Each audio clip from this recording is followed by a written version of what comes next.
Friends, இன்றைக்கி ஒரு குட்டி ஸ்டோரி பார்ப்போமா? ஒரு நாள் எங்கள் அக்கா வாசலில் ரொம்ப அழகாக கோலம் போட்டுட்டு இருந்தாங்க. நான் பக்கத்தில் நின்று வீடியோ எடுத்துகிட்டு இருந்தேன். அந்த கோலத்தை பார்த்ததும் எனக்கு ஒரு சந்தேகம் வந்துடுச்சு. அக்கா, ஒரு விஷயம் கேட்கட்டுமான்னு கேட்டேன். என்னடான்னு கேட்டாங்க.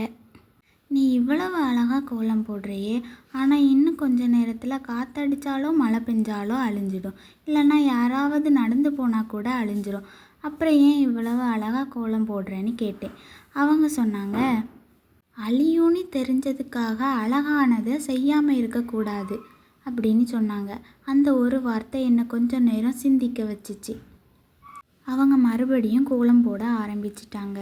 அப்போ தான் எனக்கு புரிஞ்சது, நம்ம வாழ்க்கையில் நம்ம நிறைய விஷயங்களை அழகாக உருவாக்குவோம். ஆனால் அது எப்போதும் அப்படியே இருக்கும்னு சொல்ல முடியாது.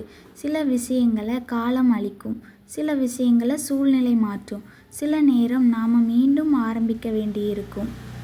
அதுக்காக எப்படியும் அழிஞ்சிடும்னு நினச்சி எதையும் செய்யாமல் இருக்கக்கூடாது. ஏன்னா கோலம் அழிந்தாலும் அதை வரைந்த கையில் கலை அழியாது. அதே மாதிரி தான் ஒரு முயற்சி தோல்வியடைந்தாலும் அந்த முயற்சி நமக்கு கற்றுக் கொடுத்த அனுபவம் அழியாது. அதனால தான் என் அக்கா அழியும் என்று தெரிந்தும் தினமும் கோலம் போடுறாங்க. இதோட கருத்து என்னன்னா, கோலம் அழிந்தாலும் அதை வரைந்த கையின் கலை அழியாது. இந்த வீடியோ உங்களுக்கு பிடிச்சிருந்தனா லைக் பண்ணுங்கள், கமெண்ட் பண்ணுங்கள், ஷேர் பண்ணுங்கள். டாடா.